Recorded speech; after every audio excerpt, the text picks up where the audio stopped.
Bien, en este caso os voy a dar unas indicaciones para que podáis hacer la parte simulada de la actividad segunda de la unidad 3. La actividad primera de la unidad 3 tiene la misma filosofía que esta, lo único que con un circuito mucho más sencillo y con otra función. En este caso, en la segunda actividad de la unidad 3, se supone que hay que montar un circuito que funcione como amplificador de clase B, o AB sería en todo caso, que es este que estamos viendo, y hacer una serie de pruebas y medidas sobre él. También es interesante, por supuesto, hacer la simulación del circuito para comprobar si las medidas que hacemos se corresponden con lo que es esperado y también para ver las propiedades de este dispositivo. Este es el amplificador clase B que tenemos que montar o simular. La entrada es esta. Este dispositivo es la señal que queremos amplificar. La salida es aquí. Cae sobre este componente que es una resistencia de forma genérica que llamamos RL. Y lo que es el amplificador es todo esto que vemos por aquí.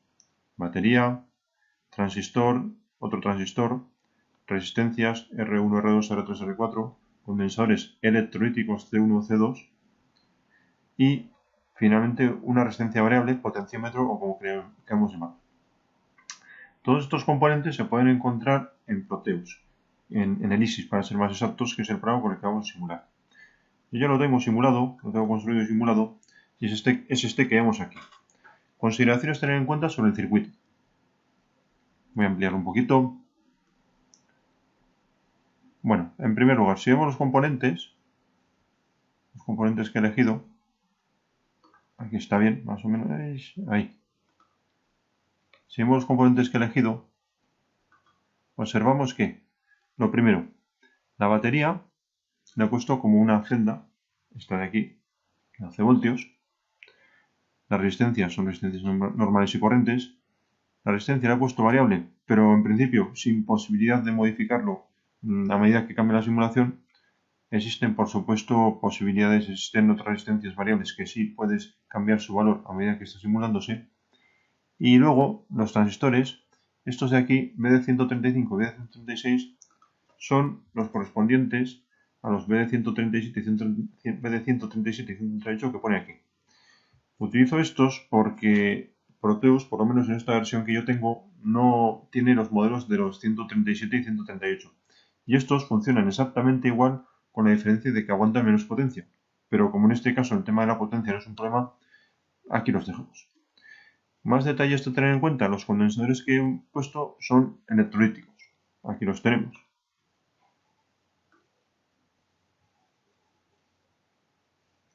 C1 y C2.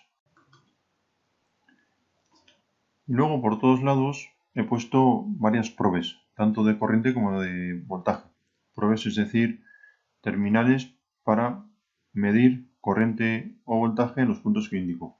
En la entrada, en la salida, corrientes que circulan por los emisores de los transistores, voltaje de salida, y en la entrada no he puesto voltaje porque, mejor dicho, no es una probe, sino que es directamente el generador. Voltajes en las bases y alguno más que quizás me haya olvidado, pero tantos como he considerado oportuno en cierto momento. El generador he seleccionado este.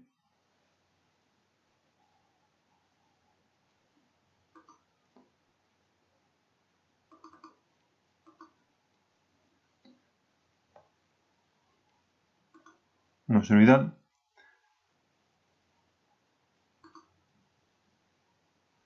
Y en cualquier caso, lo que es interesante es ver los parámetros del mismo. Se supone que este amplificador lo vamos a probar para una señal genérica de 1 kHz y amplitud 5 voltios. Entonces, amplitud 5 voltios, 1 milisegundo que se corresponde a 1 kHz y el desfase lo dejo tal cual. Pongo como forma de onda la forma de onda sinusoidal. Bien, hecho esto, ya directamente podremos simular las corrientes y los voltajes de los elementos que hay por aquí. Lo único que, como ya sabéis, puesto que todo esto es variable, está constantemente variando el valor de la entrada, constantemente las medidas instantáneas que tenemos van cambiando. No podemos, quizás nos es difícil saber quedarnos con un valor intermedio de lo que tenemos. Pero tampoco es el objetivo de esta práctica. Quizás sí que es el objetivo de esta práctica o de esta simulación para el caso de que nosotros digamos voy a quitar esto que es la señal de la entrada y voy a ver cuántos son los voltajes de continuo que circulan por aquí, que son los que hemos llamado siempre voltajes de polarización. Bien. Entonces, dicho esto, lo siguiente que hay que hacer es añadir gráficos de simulación. Yo he añadido dos. El primero de ellos, os lo explico, es un gráfico analógico que se dice. Lo podemos encontrar por aquí. Podemos editar sus propiedades añadiendo lo que se llaman trazas. En estos momentos yo ya tengo añadidas unas cuantas trazas. Para añadir trazas le pongo el nombre a la misma. Por ejemplo, voy a hacer, creo que me dejará, voy a hacer una que sea ganancia de voltaje. Bien, y selecciono. En primer lugar, la primera de las medidas que escojo es la que llamo out. Y la segunda, in.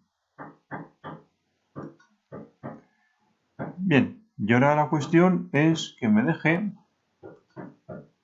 lo que es la expresión dividirla sin que me dé error. Bien, ahora explico un poco más, Lo que hago a continuación para ver que efectivamente funciona esto, simulo gráfico y me imagino que no ha podido con ello, me ha dado un error o en cualquier caso me ha dado algún tipo de valor que se me da de los límites. Bueno, en cualquier caso lo que voy a hacer, ya que hemos hecho esto, voy a quitar esa traza que es la que me está molestando.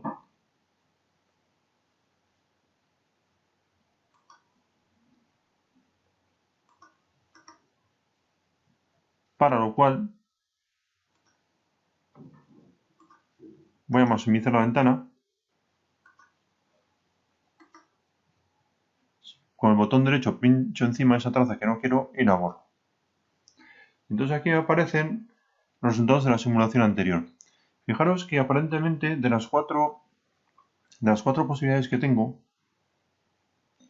y de in, y out, in y out, solo se me ven dos.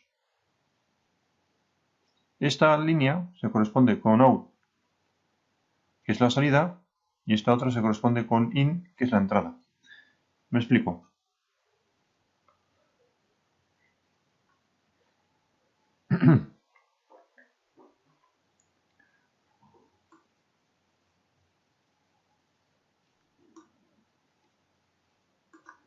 La primera de mis probes ha sido la señal in, que se corresponde con el voltaje a la entrada del generador. Y la segunda de mis probes, o terminales de medida, lo he puesto yo, es un probe de voltaje, se llama out. Entonces, en este que es mi gráfico,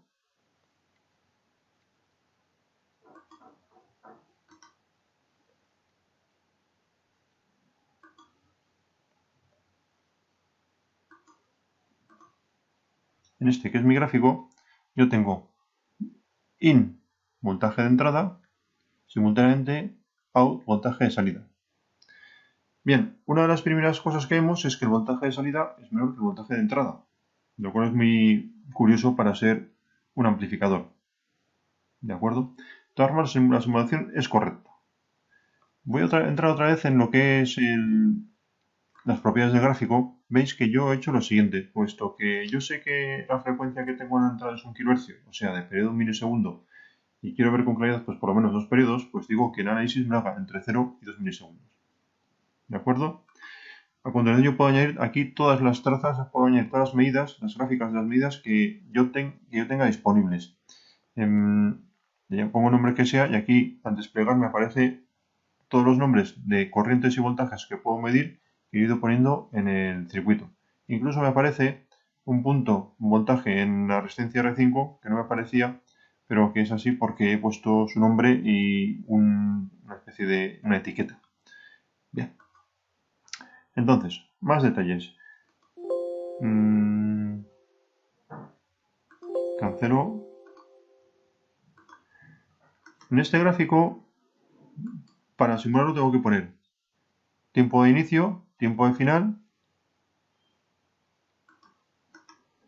añadir las trazas que yo corresponda. Esto me permite hacer operaciones. Por ejemplo, he visto que antes que he puesto B2, B2 otra vez. Bueno, pues aquí lo que me hace es, de las dos medidas que tengo, directamente me hace un gráfico que suma de ambas, si es que yo quisiera hacerlo, que no lo voy a hacer. Pero también puedo poner otras operaciones. Antes he puesto la división, pero la división siempre da muchos problemas. ¿Qué puedo hacer? ¿Qué tengo que hacer a continuación para poner en marcha el gráfico? Pues nada, simularlo. Botón derecho, simulación. Hasta que no haga esto, no se simula con la última actualización del circuito que tenemos. ¿Que no quiero verlo? Pues borro. Que quiero partir de cero, borro para no equivocarme. Simulo otra vez y aparece pues lo mismo, evidentemente. ¿Que yo quiero hacer la ventana más pequeña? Restore. Me parece más pequeña, aquí lo tengo muy ampliado, por eso decís tan pequeña, bueno, es tan pequeña, pero está minimizada. ¿Que quiero maximizarlo? Maximizar. Si lo minimizo hay que tener cuidado, porque en este caso se me queda por yo que sé dónde, aparece justo lo que es la estela en el circuito, y en el circuito lo que tendría que hacer, una de las posibilidades que tengo es botón derecho otra vez y pedir, por ejemplo, que me restaure la ventana. Me pondría el tamaño normal y ya está. Otra simulación que es interesante que hagáis es la simulación de frecuencia. Fijaros que aquí lo tengo, lo tengo en blanco para evitar confusiones. Bien, pues este gráfico es un gráfico que llamamos de frecuencia. En un gráfico de frecuencia, las propiedades que tengo que poner es, primero, qué señal, que tiene que ser la fuerza alterna, voy a tomar como referencia. En este caso, la señal que tomo como referencia es señal IN, que es el voltaje que pongo a la entrada, como ya hemos visto antes. Tengo que decir entre qué frecuencias quiero que me haga un barrido para el voltaje de la entrada, inicio y final, y tengo que decir también cada cuánto quiero que me vaya marcando los valores del eje X. Yo quiero que me marque que cada división corresponda a una década, es decir, que una división a la siguiente sea este valor sea igual al de la frecuencia de aquí multiplicado por 10, este multiplicado por 10, etcétera, etcétera. Y aquí el número de intervalos que yo quiero que me ponga, en cualquier caso. Bien, entonces a continuación, esto de momento lo dejamos, son otras opciones, hacemos OK, ya está editado. Lo que tendría que hacer es añadir trazas. En este caso, yo tengo añadidas aquí arriba, ya las tengo las trazas de salida y de entrada, sin más. Con lo cual voy a hacer, perdón, solo de la de entrada, solo una traza de entrada. Con lo cual lo que voy a hacer es un gráfico del valor del voltaje a la entrada en función de la frecuencia. Es decir, lo que se pretende aquí es, si yo cambio la frecuencia del voltaje a la entrada manteniendo todos los demás parámetros de esa señal iguales, ¿qué pasa con el voltaje de salida? ¿Se me amplificará siempre lo mismo? Bueno, pues entonces hacemos lo que os estoy comentando antes, simular. Y aquí nos aparece, pues un poco lo que esperábamos, bueno, lo que esperaba yo, que a frecuencias bajas el amplificador no funciona bien, y esto es debido a los condensadores que hay. A partir de 100 Hz la amplificación es constante y luego a partir de, en este caso serán unos 70-80 kHz, el amplificador deja de dar la ganancia que daba antes. Y eso es debido a los componentes, especialmente a los transistores que tenemos. Bien, entonces esta es la segunda simulación que hay que hacer con toda seguridad, que es la respuesta en frecuencias. Para terminar, vuelvo otra vez al guión y os comento exactamente en qué apartados tenéis que utilizar las simulaciones que vais a hacer. En la página tercera del guión, donde pone simulación, aquí es donde tienen que aparecer los resultados simulados. Primero hay que construir todo el circuito, poner bien las probes, los generadores, etcétera, etcétera.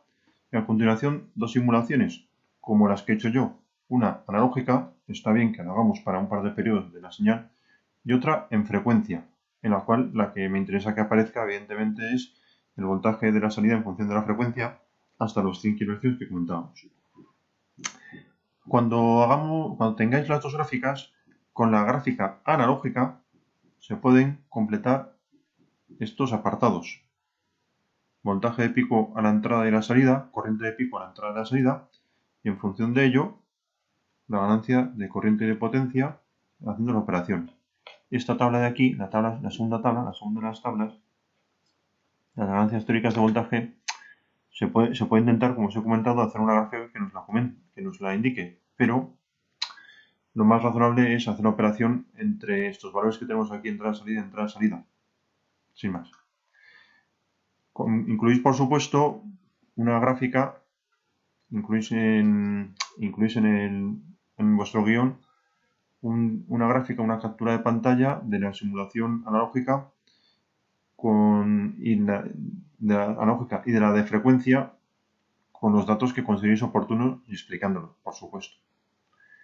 Una vez que tengamos simuladas con la gráfica analógica y la gráfica de frecuencia, yo lo que quiero es que veáis que cuando no hay señal en la entrada, o sea, cuando el voltaje del generador de la entrada lo ponemos a 0 voltios, sigue evidentemente circulando corriente por los distintos dispositivos que tenemos. Para lo cual, lo que hay que hacer es, en el circuito, mejor que anular, darle voltaje 0 al generador de la entrada y medir de alguna forma la corriente que circula por los transistores, la corriente o los voltajes.